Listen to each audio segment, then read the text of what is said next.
And now, I'd like to recognize some individuals and groups that the school could not function without, literally could not function without. These people give countless hours of selfless work for our school, and we all benefit from their labors. So on here we have the executive officers of the Board of Trustees, the trustees themselves listed, and let's see, we have committee members. All of these committees function, do good work, come to school for their meetings with a lot of energy and thoughtful ideas. I'd like to recognize our PCC board, Meredith Weaver, Liz Holmesy, Julie Sheeran, who have worked behind the scenes since I got here. And I assume this is what they do every year, and just quietly put together magnificent events for this school.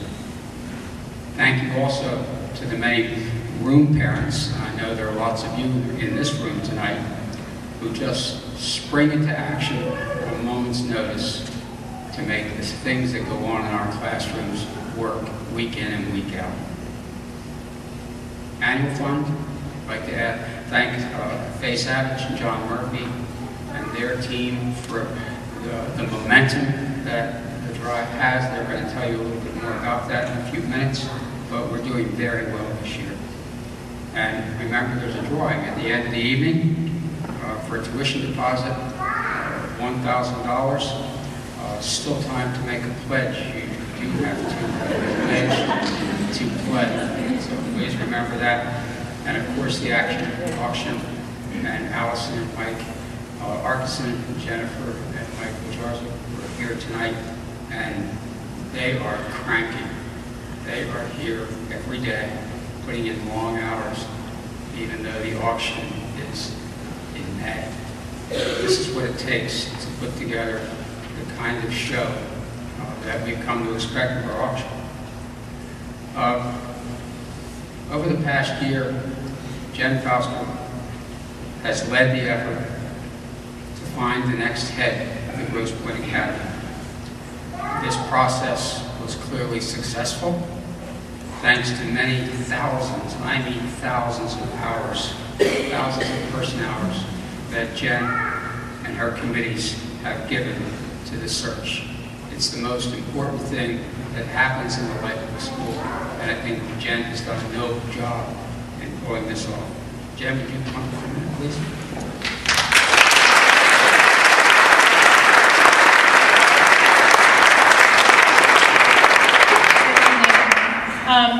As you know, the Board of Trustees unanimously approved the Search Committee's recommendation to make Lars Kuehling the Grosse Pointe Academy's next head of school.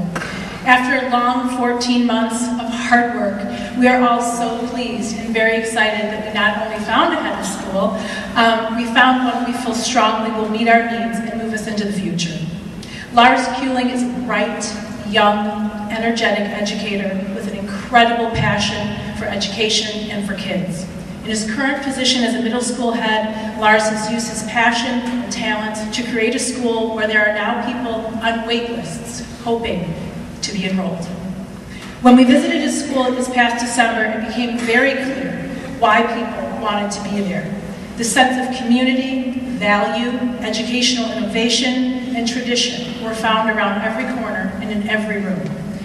Knowing what he has done for his school has given us a great sense of enthusiasm about what he can and will do for ours. I had the pleasure of speaking with Lars on Sunday afternoon.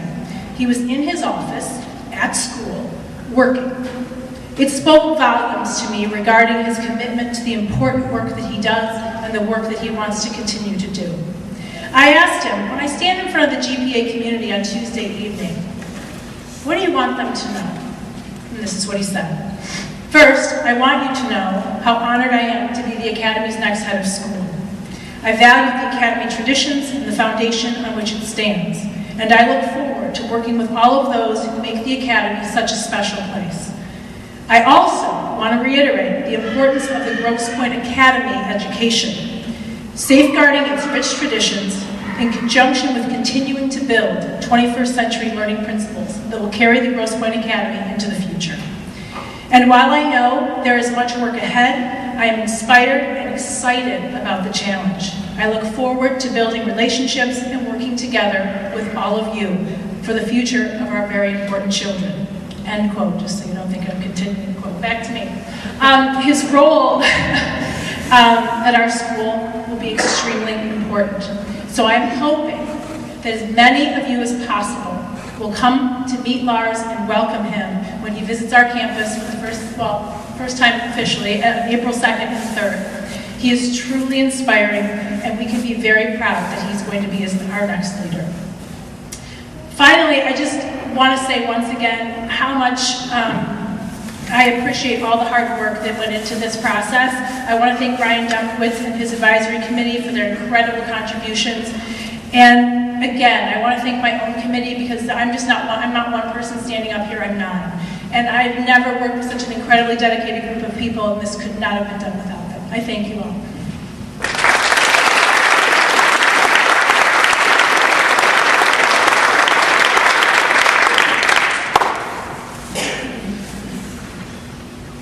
Thank you, Jen. Ken Fruhoff is our Finance Committee Chair. And this is the group that guides the business end of our operation. It's a $4 million budget. This little school has a $4 million budget. And it is Ken's group that guides us as we move through a school year and plan for next year. Ken, did you come up with this?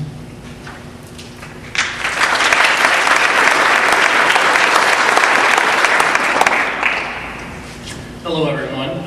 Welcome this evening.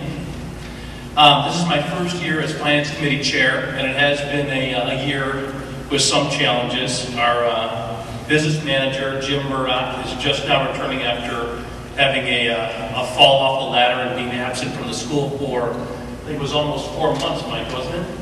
But welcome back to Jim. I don't know if you're... There you are. Thank goodness Jim's back. There we go. Because it makes my job a lot easier having Jim back at the school. But let's touch on a little bit about what the Finance Committee responsibilities are. Financial oversight, operations of the school. The annual budget is actually $4.6 million, and we review that on a regular basis and make sure we're on track to come in with a balanced budget, as well as planning for the following year's budget as well. Capital campaign financing, reviewing the annual audit, and financial strategic planning. We look at tuition, we look at the assistance programs, we review the salaries of the school staff. We also look at the endowment investment and see how that's going and review that on an ongoing basis. Review the investment policy statement of the school. There's lots of different facets of the job that I will say had a vertical learning curve for me as I took it early on. The cost to educate an academy student. When I sat in those chairs, I really didn't understand kind of the gap, what that meant. I know we have a gap down in the village, and my wife goes there. Maybe I was daydreaming. But the dollars you spend for tuition only cover approximately 67% of the costs it takes, the cost of sending the child, or the average child, an average student here at the school. So there's a 33% gap. And how do we cover that? Okay, that's why the auction's so important. That's why the annual fund donations are so important, and that is why the income that we draw off the endowment is so important. And this is not just the academy that has this gap. It's many independent schools. But for those of you who look up at this chart and wonder, as I did, it didn't quite make sense to me, and now it does. So the support that we get from our parents and our community, supporting the school on an ongoing basis, above and beyond the dollars that you pay for tuition, are paramount to the school. That leads us into tuition. The goals of this school and that my committee, our committee, were to maintain Grosse Pointe Academy's long-term mission and commitment to the excellence that you've heard about already this evening. We moved back into this community about four plus years ago, and I was a Liggett guy. My family all went to that school. We had a choice, and we looked at both schools and really were blown away by what we heard. Was happening at this school, and it's been a great place for my family and I. My kids are thriving here. So we want to continue that on, and we want it to be a value-oriented and cost-competitive experience. We want to continue to make the academy education as affordable as possible for all the families that are here. But, there's an old saying, cost is long forgotten after, value is remembered. And we have not had a tuition increase at this school for the last 3 years. And after, long review with the committee, we are going to put forth a 3% tuition increase for all grades for next year, for next calendar year of school. Most independent schools raise tuition every year, and with what's happening with increased costs and so forth, it was something we felt was necessary, and it will not have a large impact, we feel, to households in our community. We have to have increases and look at our fiscal situation to continue on providing the excellence that has been the history of the school. Tuition plan offerings. We have quite a few different financial aid programs at the school, and it's the committee's job to look at those and review those on an ongoing basis, and we are. There's tuition payment plans through the tax tuition management. We have, again this year, the multiple child discount for grades 1 through 8. We have merit-based scholarships, which you can contact the admissions office to get details and information on those. Other tuition assistance offerings, we have, I love the little, we have TAP and we have TAB. TAP is just need-based tuition assistance program, and we have the TAB, which is tuition assistance discount, which is up to $5,000 per student in grades 1 through 8.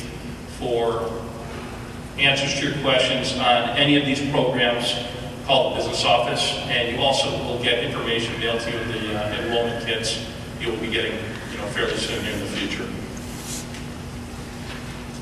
Lastly, the endowment. I'll tell you what, when I first came back here, I kind of came in the eye of the storm, and it was in that 07, 08, and 2009, the markets were just really tumultuous, and the endowment kind of rolled through that quite well. It had some peaks and valleys, and it stabilized.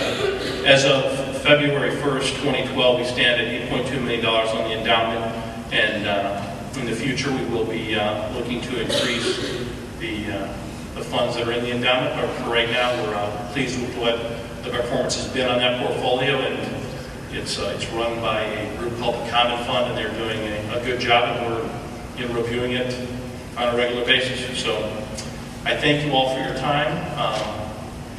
As the years go on and I stand at this podium, maybe I'll get a little better at making this talk, but I thank you all, and that's it for me this evening.